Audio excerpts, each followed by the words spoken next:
Hello, Aquarius, Sun Rising and Venus Signs. Kamusta kayo? Sana po nasa mabuti kayong kalagayan.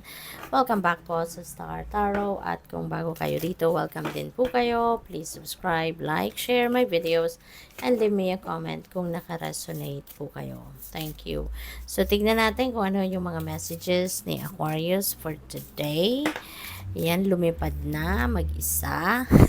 So, we have the energy of the facts. Ayan. So, more of ano kayo ngayon, Aquarius? Parang gusto lang ninyo na mag-chill muna. Wag muna kayong, wala munang masyadong activity, But if there is necessary, but if it is necessary, diba? Gagawin din naman ninyo.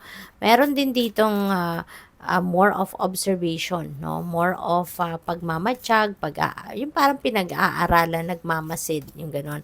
Pinag-aaralan muna ninyo yung mga kaganapan sa paligid ninyo, sitwasyon sa paligid ninyo, yung ganon. Kaya siguro before you take action, before you take action, yan, mas gusto ninyong aralin muna, obserbahan muna ang mga bagay-bagay. So, which is really good para din handa kayo, di ba, for anything. We also have power, legacy, faith. Ayan. So, ang iba din sa inyo siguro, no? You will be back to your power. Parang napipick up ko dito, this is your personal power na babawiin ninyo. You are going to be free. Nasa ngayon na bawiin or gawin ang mga gusto ninyong gawin.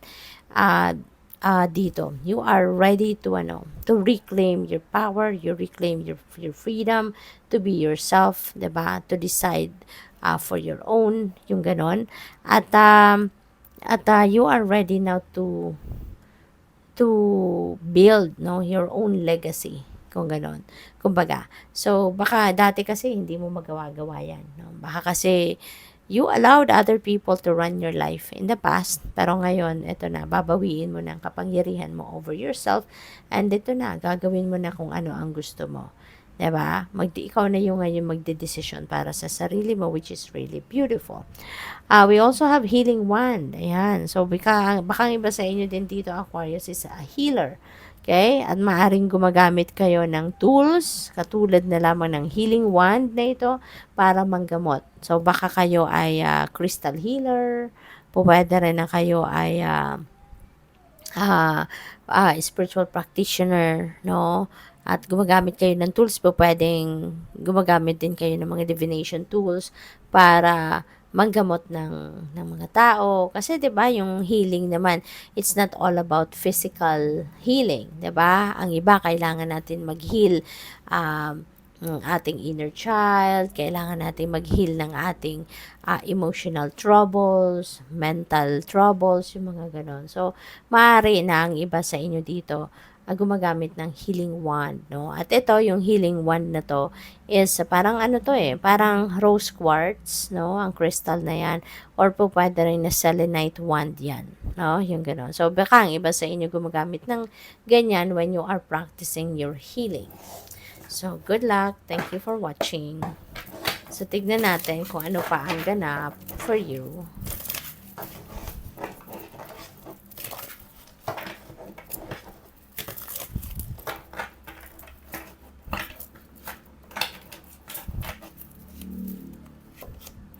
We have the moon energy. Yan, this is a reminder para sa iyo, Aquarius, to always listen and follow what your intuition is telling you. Okay? Lalo-lalo na sa ngayon na maaaring meron kayong desisyon na hinaharap, decision making na kinakaharap at kailangan ninyong pag-isipan mabuti kasi parang malabo pa sa inyo yung sitwasyon. Maybe you can't make up your mind yet kasi baka malabo pa sa inyo yung sitwasyon. You can't figure out yet kung anong gagawin niyo rito kasi kumbaga yung basehan ng pagdedesisyon ninyo is not clear pa para sa iyo, or maybe yung situation itself is not clear pa sa inyo. Baka merong butas, kumbaga, no, sa paningin ninyo, merong pang butas at hindi kaya ayaw ninyong mag-decision muna, no? So, yung gano'n. So, pakinggan ninyo yung inyong intuition, okay? Lalo-lalo na kung nagdududa kayo sa iniisip ninyo or sa judgment ninyo. So, listen to your intuition kasi for sure your intuition will guide you towards the right decision. So, we have 10 of Wands. Ayan, this is burden, no? This is burden. Maaari ng iba sa inyo. This is ending and beginning as well. 10 represents endings and beginnings. So, pwedeng meron ditong burden na tatapusin nyo na. Meron ditong burden na puputulin mo na. 'Di ba? Ayaw mo na, i-give up mo na 'to, 'di ba? Isusuko mo na ito. So pwede gano'n. Ay yung lalaki nga, 'di ba? Yung bitbit niya from his balikat, 'di ba? Yung parang binababa niya kasi bigat na siya dito. So maaring gano'n din ang sitwasyon ninyo, Aquarius. There is something na nahihirapan na kayo, nabibigatan na kayo, kaya ang decision ninyo rito is going to give up na, 'di ba? Parang isusuko mo na 'to.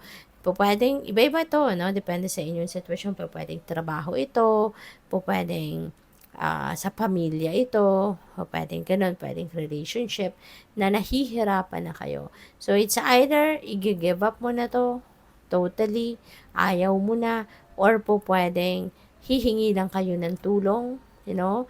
Katulad na lang kung sa trabaho, 'di ba? Baka overwhelming task ang binibigay sa iyo, sobrang tiwala sa inyo kaya sa inyo binibigay lahat. Pero tao lang tayo, may kapaguran tayo, 'di ba? Maybe you've been working long hours, overtime ng overtime. So maaring wala ka ng life, kumbaga. You don't have life after work anymore. Kaya maaring nagtiis ka na ng matagal ng panahon na ganito, maybe it's taking a toll on you already, kaya ngayon magdidesisyon ka na tama na, 'di ba? I need help, 'di ba? Tao lang din ako, napapagod din ako, at kailangan ko din alagaan ang sarili ko. So maybe you are thinking like that, kaya pwedeng it's either magra-resign ka na sa trabaho or hihingi ka ng tulong. Maaring magsasabi ka na ng totoong nararamdaman mo, totoong saloobin mo regarding that. Ganun din sa pamilya, 'di ba? Pwedeng lahat na lang sa iyo nasa balikat mo. Ikaw na 'yung naghahanap buhay, ikaw na nagdadala ng pera sa bahay, kayo pa rin ang gagawa ng lahat ng gawaing bahay, 'di ba? Walang tulong. So pwedeng may ganun ding sitwasyon ng iba. Parang lahat na lang nasa balikat ninyo. Ganun din sa relationship, kung sa relationship man ito. So, it could be in any area of life na nahihirapan na kayo. And now, mas malalakasan mo na ang loob mo sa ngayon na ipaalam na sa iba kung ano nangyayari. So, it's either you're going to quit, you're going to give up, or you're going to ask for help. No? So, what else? We have strength. Ayan, kailangan mo ng lakas ng loob. Kailangan mo ng tibay ng loob para magawa mo to. Kasi siguro napakabait mo din. Tiniis mo lang, no? Tiis ka ng tiis kasi ang bait mo eh. So, hanggang sa hindi mo na kaya. Kaya ngayon, no, lakasan mo lang ang inyong loob. Kaya mo yan. Kaya mong sabihin yan. Kaya mong ipaalam sa kanilang totoo mong sitwasyon. Alright? So, what else? We have Hermit. Ayan. So, it's time for you to, it's time for you to do some kind of introspection and reflection. So, feeling ko, ito yung gagawin muna ninyo. Kaya kayo siguro makakapag-desisyon dito na kung anong gagawin ninyo, na siguro, magkakaroon ng enlightenment kayo na ito na dapat mong gawin, nag-i-give up mo na to, or kausapin mo na yung mga taong dapat na kausapin, dapat mong ipaalam sa kanilang inyong sitwasyon. Maybe all of this, no, maiisip mo yan because of the introspection na gagawin mo, pagmumuni-muni, magre-reflect ka, kaya malilinawan ang inyong isipan. No? So, good luck. Thank you for watching. Love and light. Namaste.